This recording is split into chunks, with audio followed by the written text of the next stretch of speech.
Today on the campaign trail, NBC nightly news anchor Brian Williams interviewed John McCain and his running mate Sarah Palin. Brian joins me now from Greene, Ohio, and along with him, NBC News political director Chuck Todd's also with us. Brian, how is she doing? The vice president of the nominee of the Republican Party has taken some hits. Well, she has, and Chuck and I have been listening to the first half of your broadcast and both feel you should be more emotional and into the topic matter. Chris, just kidding. They got off both aircraft today. Sarah Palin, the accompanying press pool told us when she landed here that they had dipped a wing and gone down low over a cornfield carved in her likeness. So she was talking about that as they got off the plane. Look, you know our numbers.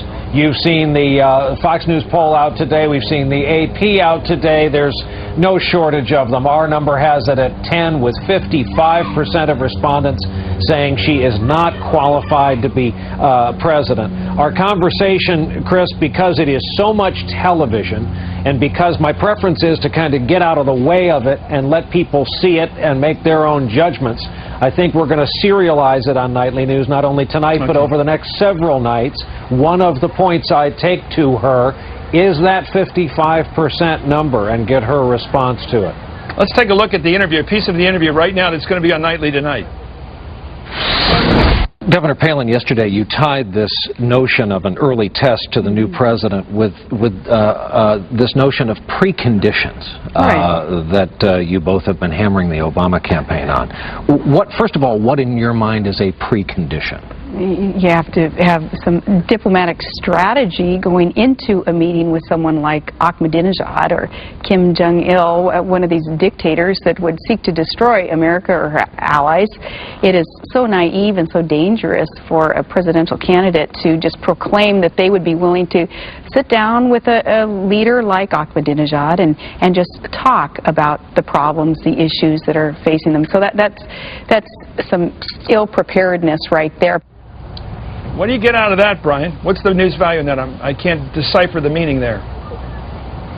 Well, I found it interesting, this tie in an interview yesterday, tying the what they see as this lack of sitting down with lack of preconditions with somehow the Biden theory of an early test of the mettle of whomever the new president is. I'm not sure that we advanced the ball there, but it was worth trying. And while I was doing that, Chuck was hanging out most of the day with campaign officials, and I think got a pretty good realpolitik feel for how this thing is being seen. Well, Chris, and this is something I wouldn't blame Brian for wanting to say this. There was a tenseness between, first of all, between the two. There's no chemistry. I couldn't see chemistry between John McCain and Sarah Palin. It was, I felt as if we grabbed two people and said, here, sit next to each other, we're going to conduct an interview. There wasn't, they're not, you know, they're not comfortable with each other yet. The other thing about it is you can tell that they're losing. They just there's an intensity there. They're drained. The entire campaign staff is drained. The two candidates seem guarded. They seem on edge. It's not as if they were rude or anything. It's not as if they weren't trying to be forthcoming. It's just they just seemed it's a negative intensity. I don't know how else to describe it, but you'll see when you see the two of them together, the chemistry's not all there. You do wonder, is John McCain starting to blame her for things, blaming himself? Is she blaming him? You know, you just wonder what's going on inside their heads. Are they upset with how the other has treated them, and is that why her numbers are low? But whatever it is, it's a negative vibe that you get in that room. Well, Brian, let's enlarge the picture a bit. It seems like it's tricky being running mates. You have to count on the other partner to back you up, especially if the other partner is their number two. Do you think we're seeing a similar thing in both campaigns right now, with perhaps Joe Biden talking about the threat that will face America 6 months into a Barack administration because he's a newcomer? That must have upset his running mate a bit. I imagine so. And Chris, you know your history. This has only been kind of a hand-in-glove relationship.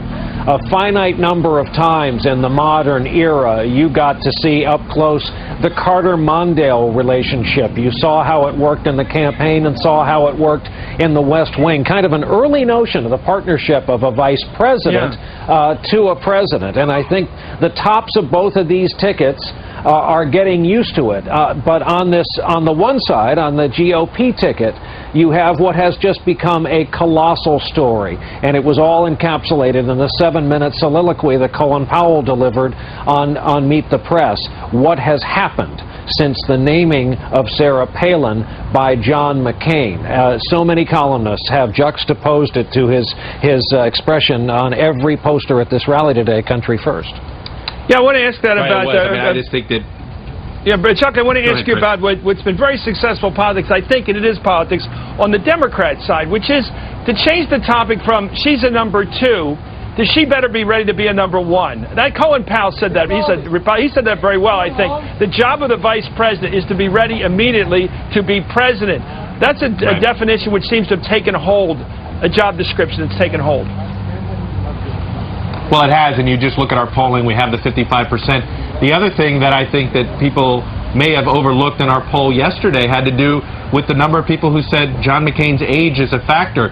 As her negatives have gone up, concern over John McCain's age has gone up a little bit. Those two go together. It's as if they realize, oh, I wasn't worried about John McCain. The idea of John McCain as president didn't bother me. He always seemed very presidential. That's not it. The age, it was always sitting out there, and you do wonder, does the problems that voters have with her raise that other number with McCain? We've seen some evidence of that today. But again, I can't emphasize enough the odd body language. I know Obama and Biden don't have the great chemistry yet, but there seems to be some chemistry. I didn't see any chemistry here. It very much feels forced, and you almost wonder, now maybe it's the intensity of the moment. They know they're down, and you had no sleep at night. You need that idea that you might win to probably keep you going, and maybe they don't feel that they can win right now, and so they're missing that intensity. But that was the thing that struck me more than anything. The lack of, you almost wonder why they wanted the two of them sitting next to each other. And Chris, allow me to point out that there's a news item where we're jumping ahead at least 3 days coverage because, again, the conversation takes so long in evening news terms to play out. I asked Governor Palin if she was going to release her medical record. She said she would. So that is something of a reversal, and I must say, Chuck was there to witness this, a surprise to her campaign. It was a surprise to the campaign staff. That's the other thing, Chris, you do wonder, both of these candidates are on the verge of pulling a Bulworth, or at least you feel like they're on the verge of pulling a Bulworth. I think they're second-guessing everything. You know, they're at that moment, and this New York Times Magazine piece that's out there talking about the behind-the-scenes of this campaign, how they were in search of a message. We're at a critical juncture inside this campaign for the McCain folks, and that's who's trusting who. You've got people worrying about their reputations now.